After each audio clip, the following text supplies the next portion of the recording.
They say you should trust the person you've built your life with.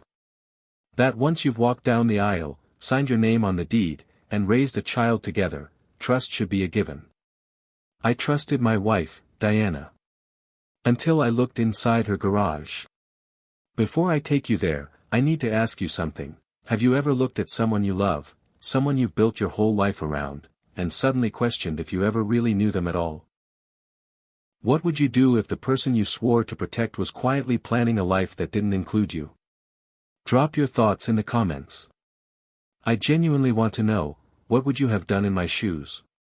And if you've ever been betrayed by someone who smiled in your face while stabbing you in the back. You're not alone.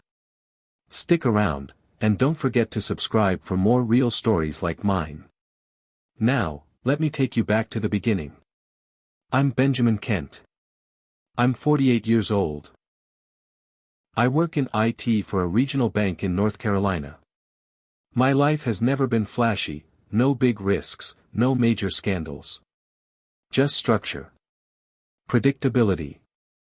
Stability. I thought that's what love was supposed to feel like. I've been married to Diana Miller for 16 years. She's everything I thought I needed: graceful, intelligent, fiercely independent. She runs a small interior design firm in town, which means she's always coming and going, meeting with clients, redecorating homes, or hunting vintage finds on Facebook Marketplace. We have a daughter. Well, she has a daughter. Jasmine Stone. She's 24 now. Her biological father dipped out before she was born. I met Diana when Jasmine was 8, and by the time she turned 12, she was calling me Dad. And I've treated her like my own blood ever since. College. I paid for it. First car. I co-signed. This wedding coming up in 2 weeks. Every flower, every plate, every overpriced satin napkin, all on me. And I didn't mind. I really didn't. Because that's what you do for family. You show up. You provide. You give. But the older I get, the more I've learned something hard: just because you give, doesn't mean people won't take. The house has been quiet lately. Not peaceful. Just quiet. Diana's been different these past few months.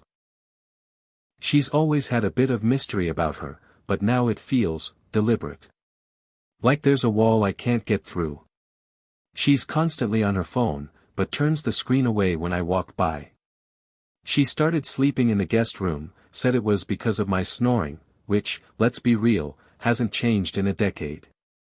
And she started taking these long, random trips. Errands that used to take 20 minutes now stretch into hours. I'd ask her where she went. She'd smile and say, out. I'd ask who she was with. She'd say, don't worry about it. And that's exactly what I started doing, worrying. Last weekend was Jasmine's bridal shower. You'd think, after everything I've done, after everything I've poured into this family, I'd get an invite. A seat at the table. A thank you card, at the very least. But nope. I found out about it from Facebook. A group photo, perfectly curated, Jasmine in white, Diana beside her, friends, champagne flutes, balloons. Not a single mention of me. It wasn't the first time I'd been shut out of something. But this time, it felt deliberate.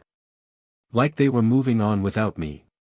Like the family I built, the family I funded, was quietly replacing me in the background, and no one had the decency to warn me.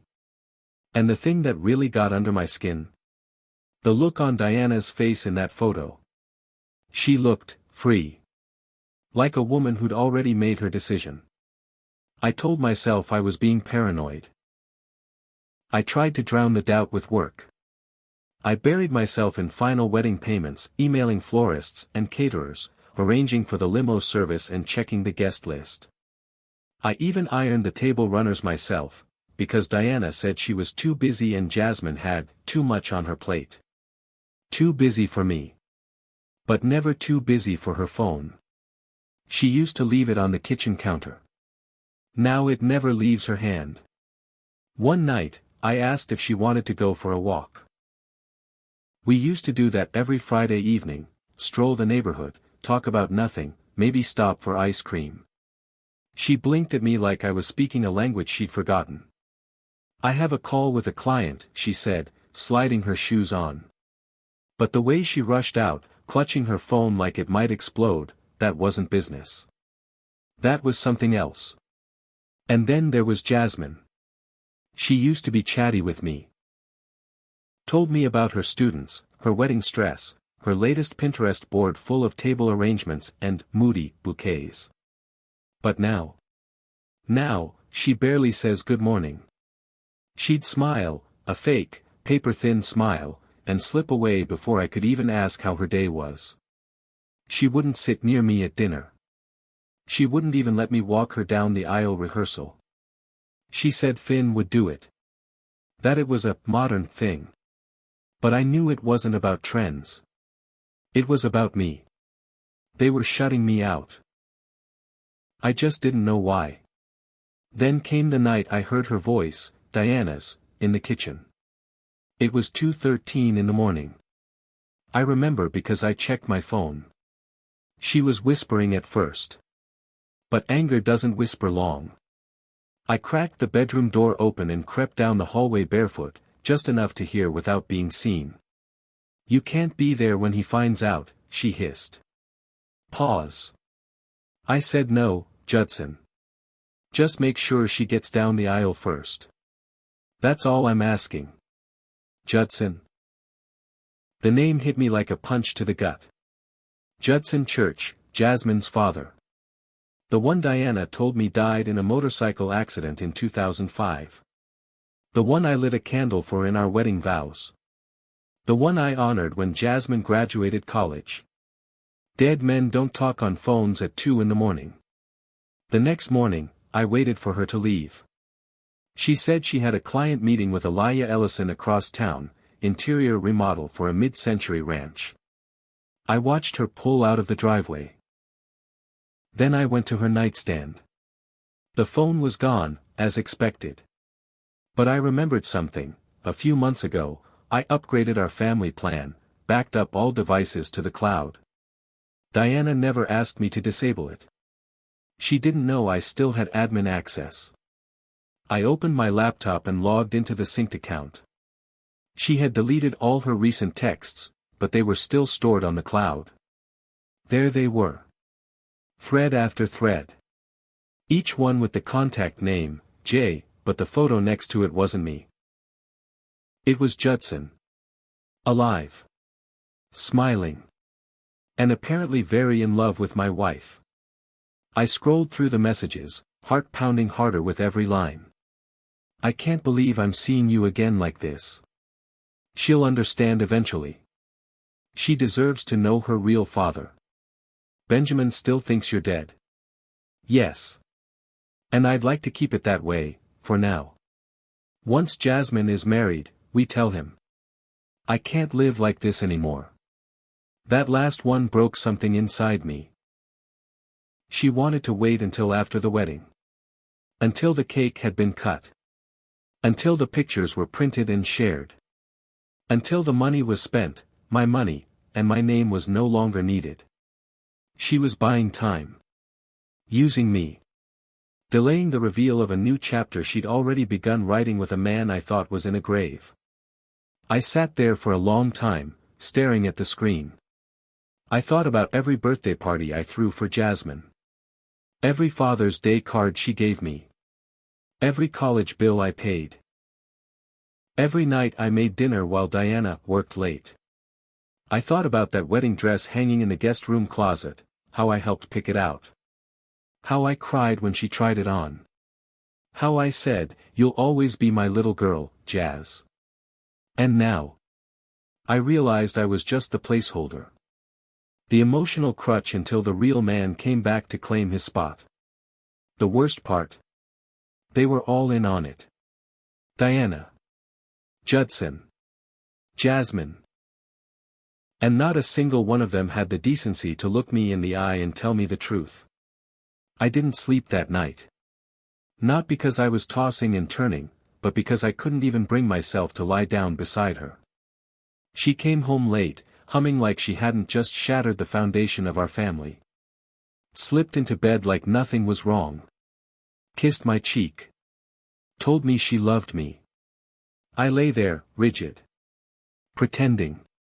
Because if I said one word, I'd scream the whole house awake. I needed proof. More than texts. More than whispers and suspicions. I needed something she couldn't explain away. So I watched. For the next 3 days, I watched her. I played the doting husband, the supportive father, the man I'd always been. I watched how she always parked in the driveway, even though our garage, a 2-car setup I spent a summer upgrading with built-in shelving, sat completely unused. Every time I asked why, she waved it off. Too much junk in there. I need to clean it out. But I knew that garage. I built the damn storage system. There was room for both cars, a lawnmower, and a ping-pong table. So I tried the door. Quietly, during one of her long showers.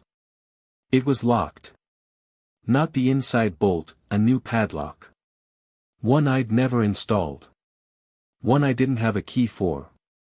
The next morning, she told me she was going shopping with Elijah Ellison again, fabric swatches and custom invitations, she said.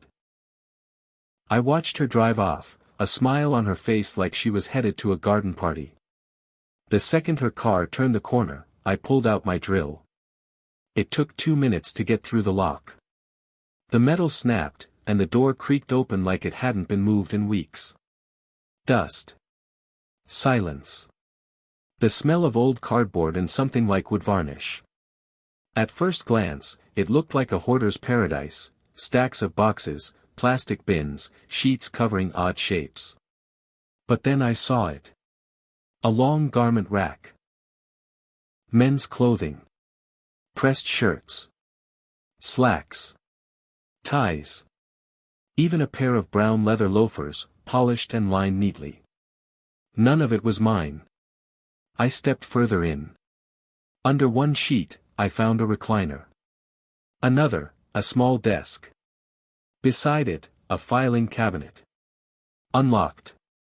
Inside, papers. Old hospital bills. A few manila envelopes. Then I found it. Folded neatly between a stack of insurance forms, a marriage license. Issued 6 months ago. Signed. Sealed. Bride, Diana Miller. Groom, Judson Church. I read it 3 times. My knees buckled, and I sat on the cold concrete floor. She had married him. Behind my back. While living in my home. While sleeping in my bed. While taking my money to plan her daughter's wedding. I wanted to scream. I wanted to tear everything apart. But something in me whispered, keep going. In the back corner of the garage, hidden under a blue tarp, was a storage bin. Photos. Old ones. Yellowed at the corners. Diana and Judson in their 20s, tangled together on a couch. Judson cradling a newborn, Jasmine, in a faded hospital blanket. A picture of Diana on a beach, visibly pregnant, beaming. They weren't just lovers. They were a family before I ever came into the picture. She told me he died. She said he abandoned them. And I, stupid, soft-hearted Benjamin, believed her. I raised that little girl. Called her my own. She used to hold my finger with her tiny hand and fall asleep on my chest. And all that time, the ghost of a man she never let go of was just, waiting. At the bottom of the bin, buried under a quilt, was one final envelope. Inside, a photo printed on glossy paper. Taken just last week. Dated on the back. There they were. Judson. Diana. Jasmine. Sitting at a brunch table, clinking mimosas, arms around each other. Smiling like a picture-perfect family. I wasn't in that picture. I hadn't even been invited. They had been gathering behind my back, building something real, something permanent, while I was being used as the bank and the babysitter. I sat there in that cold, silent garage for a long time. And for the first time in my life, I didn't feel like a husband. Or a father. Or even a man. I felt like a ghost in my own home. Like the only one who didn't get the memo. I didn't storm into the kitchen. Didn't throw the photo in her face or scream down the hallway like a madman. That's not who I am. Instead, I printed everything. The texts. The marriage license. The photo of them toasting without me. I laid them all out on the dining room table, the same table we'd eaten Sunday dinners at for 15 years. The same place where Jasmine learned her multiplication tables. The same place I proposed to Diana, shaking like a leaf. And I waited. She came in from the garage, bags of groceries in her hand. Saw the papers. Stopped. For a long time, she just stared at them. Then her knees gave out, and she sat at the edge of the table like gravity had finally caught up to her. Her eyes met mine. And she knew. There was no lie that could fix this. No story to reshape. Only truth. I asked her, calm as ice, want to tell me why I'm funding a wedding for a man who's replacing me? She didn't answer at first. Just wept. Not loud sobs. Not dramatic tears. The quiet kind. The kind that spill when there's no defense left.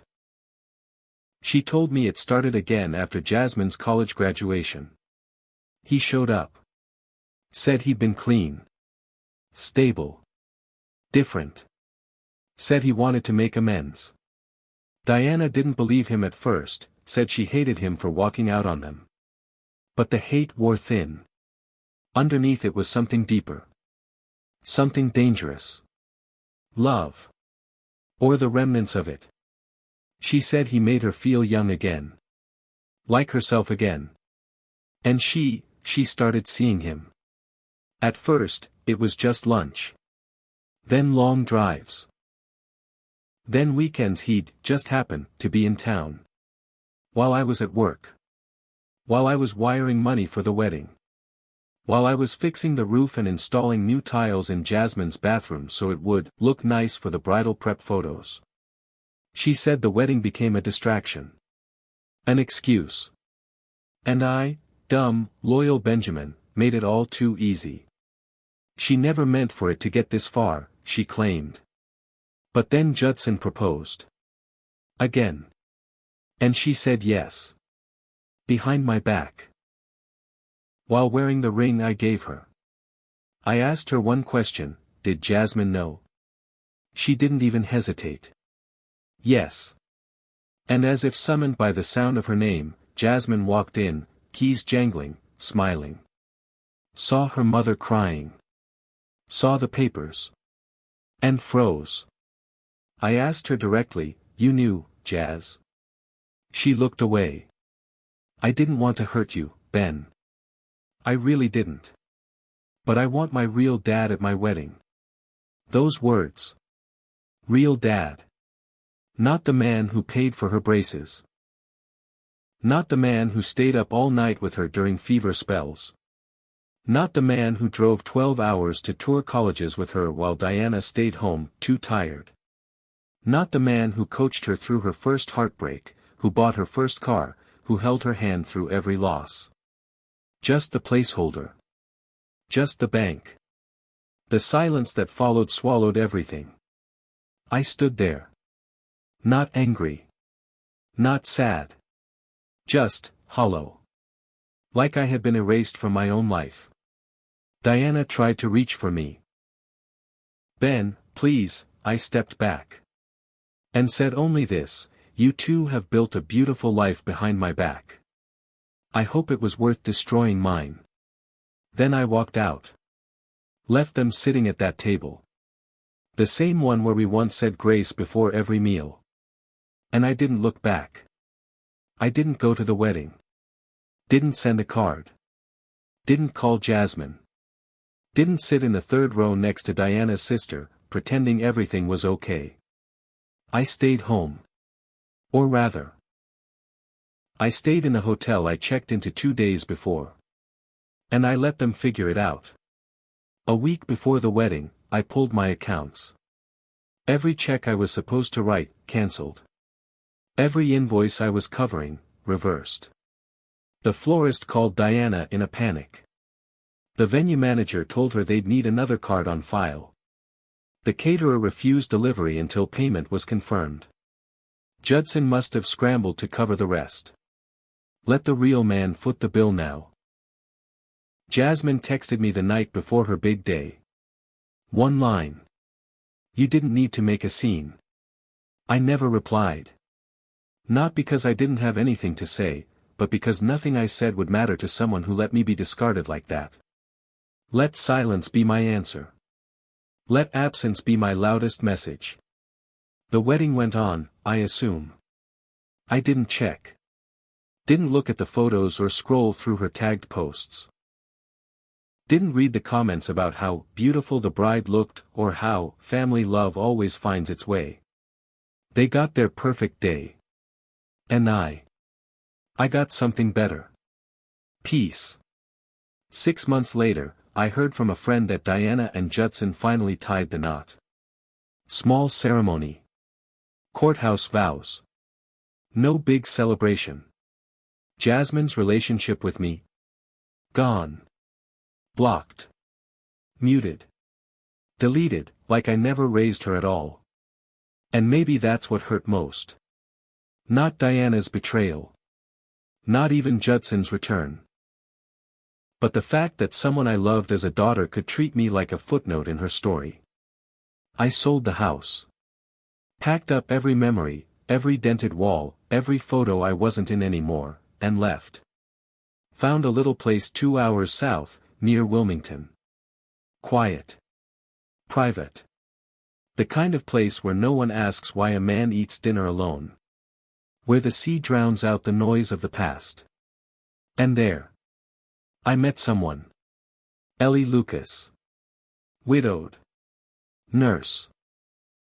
Mother of 2 boys who reminded me that not all love ends in betrayal. She doesn't ask much about my past. And I don't offer more than I need to. But some nights, when we're watching the sunset from the porch, she takes my hand, and that's enough. Enough to believe that not everything we lose is the end of our story. So no. I didn't go to the wedding. But I found something more valuable than a front row seat to a lie. I found myself. And I'll leave you with this. The wedding went on without me. But the betrayal echoed longer than the vows ever could. Let them have their perfect story. I'm writing my own now. If this story moved you, made you think, or reminded you of something you've been through, comment below. Would you have gone to the wedding? Could you forgive that kind of betrayal? Like, subscribe, and share for more stories like this, because every lie has a truth waiting underneath it. And some stories just can't be buried.